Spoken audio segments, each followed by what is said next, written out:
এই ছোট্ট মেয়েটি মার্শাল আর্টে অত্যন্ত পারদর্শী ছিল। তার সামনে অনেক শক্তিশালী লোক দাঁড়িয়েছিল, কিন্তু সে মোটেও ভয় পায়নি। সে খুব সহজেই আক্রমণ করে সবাইকে অনায়াসে পিছিয়ে দিল। এটি দেখে তার ছোট ভাই সাথে সাথে লোকগুলোর এই বলে মজা ওড়াতে শুরু করলো যে তারা কতটা অপদার্থ। যখন সেই লোকগুলো বুঝতে পারলো যে তারা সরাসরি লড়াইয়ে মেয়েটির কাছে জিততে পারবে না, তখন তারা আত্মরক্ষা করতে শুরু করলো। ঠিক পরের মুহূর্তেই মেয়েটি হালকা করে তার পা মাটিতে আছড়ে মারল এবং তার পাশে রাখা ভারী পাথরটি তার শক্তিতে কেঁপে তাদের দিকে ছিটকে গেল, যার ফলে তাদের প্রতিরোধও ভেঙে গেল।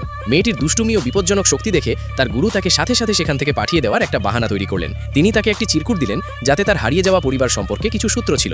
এরপর মেয়েটি তার ছোট ভাইয়ের সাথে তার বাবা মাকে খুঁজতে বেরিয়ে পড়ল, কিন্তু টাকা না নিয়েই বাড়ি থেকে বের হওয়ার কারণে তাদের দুজনকেই দিন পার করার জন্য রাস্তার পাশে দোকান দিতে হলো। তখনই তারা দেখলো যে কিছু গুন্ডা এক বৃদ্ধ লোককে বিরক্ত করছে। এটি দেখা মাত্রই মেয়েটি সাথে সাথে তাকে সাহায্য করার জন্য এগিয়ে গেল। তার ছোট ভাই বৃদ্ধকে বলতে লাগলো যে 50 টাকার বিনিময়ে সে তাদের সমস্যার সমাধান করে দেবে, কিন্তু বৃদ্ধের উত্তর দেওয়ার আগেই মেয়েটি গুন্ডাদের ধরাশায়ী করে দিল। মেয়েটির শক্তি দেখে গুন্ডারা ভয় পেয়ে গেল এবং সেখান থেকে পালিয়ে গেল। এরপর বৃদ্ধ লোকটি মেয়েটিকে ধন্যবাদ জানালেন। তখনই মেয়েটির ক্ষুধা পেলে সে খাবারের কথা বলল। বৃদ্ধের কাছে দুটো বাচ্চাকেই খুব মিষ্টি লাগলো, তাই তিনি তাদের নিজের নাতি নাতনির মতো আপন করে নেওয়ার কথা বললেন। বাড়ি পৌঁছে তিনি তাদের জন্য প্রচুর খাবার তৈরি করলেন। নিজের নতুন নাতি নাতনিকে দেখে তিনি খুব খুশি ছিলেন, কিন্তু তার ছেলে এই দুই বাচ্চাকে আপন করে নিতে প্রস্তুত ছিল না। তাই সে তার একজন সিনিয়র শিষ্যকে এই দুজনের পরীক্ষা নিতে বলল, যাতে তারা নিজেরাই হার মেনে নেয়। পরীক্ষা কেমন হবে তা না জেনেই মেয়েটি সাথে সাথে চ্যালেঞ্জ গ্রহণ করলো। কিছুক্ষণ পরেই উঠানে 10 মিটার লম্বা বেঞ্চের একটি লাইন বসানো হলো। মেয়েটিকে তার মাথায় পানি ভরা বাটি রেখে এই বেঞ্চগুলোর ওপর দিয়ে ভারসাম্য বজায় রেখে হাঁটতে হবে। যদি এক ফোঁটা পানিও পড়ে যায় তবে সে হেরে যাবে। মেয়েটি শান্ত মনে বাটিটি তার মাথায় রাখলো এবং বেঞ্চের ওপর দিয়ে হাঁটতে শুরু করলো।